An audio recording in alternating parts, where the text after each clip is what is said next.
Hello and welcome to Maxim Foods Inside Track. Happy New Year to you all. Can you believe it? The start of 2023. I hope everyone had a safe and Merry Christmas and holiday period. If it's still going, good for you. I hope you're really making the most of the break and enjoying the sun and being with your family and friends. Let's have a look at the dairy market.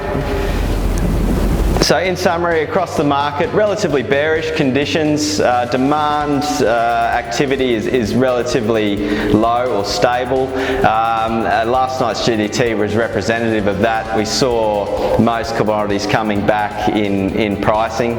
Not a huge telltale sign. This historically the first GDT of the year, not always the most active. However, yeah, it does seem to have the feel to it that with milk, global milk up and demand being relatively stable, we're seeing pricing being relative, well, the market conditions being relatively bearish. Having a look at whole milk powder. Whole milk powder remains relatively balanced. It was quite a positive result last night on GDT, down 1.5%. However, things do seem reasonably balanced. We see China coming back in. They participated at 57% last night on the auction. So yeah, there seems to be some green shoots and some some vibrancy in demand from whole milk powder. So looking to be a relatively stable outlook, especially if China continue to come back in and purchase.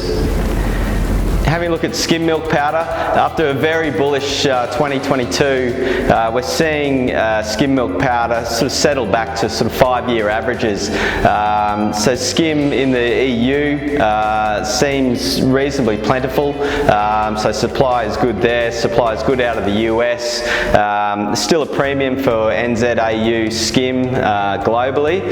However, we have seen pricing slide back with an outlook of reasonably bearish demand in the next sort of 2 to 3 months. Having a look at butterfat, seems to be the trickiest one to read at the moment. If you look at it globally, US still reasonably tight on butter supply, more of their milk going into cheese and whey. In the EU, higher retail pricing on butter has eased demand and supply is replenishing and the market seems more balanced in the EU. In New Zealand, we do see greatest value globally in New Zealand butter at the moment, and in Australia we don't see a lot of supply. A lot of our processors selling product off as cream and not making as much butter fat in a shrinking milk pool.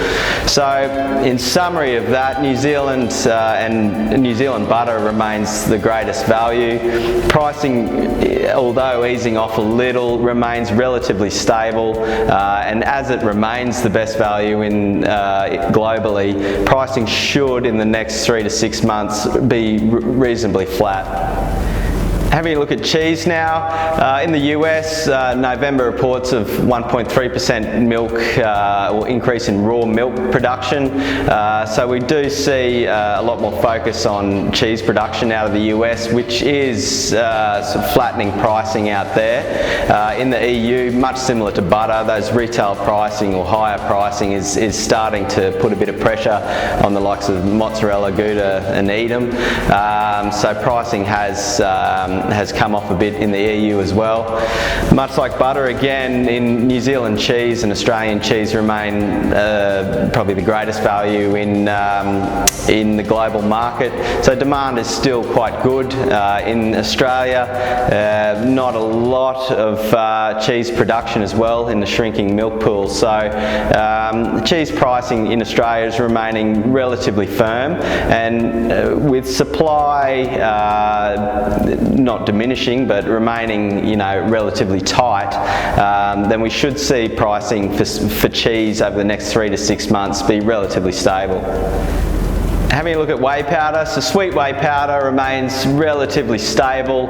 Chinese demand is holding up okay for feed at the moment, so pricing hasn't drifted up or down, to be honest. It's remained relatively consistent. And the protein side of things, yeah, the market still remains reasonably bearish against you know, the last 6 to 12 months. So there's good value in protein purchases at the moment, especially considering it's you know, the year that 2022 and 2021 was. So we're looking at you know, on sort of 5-year averages for both WPI and WPC, which we see as a good buying opportunity.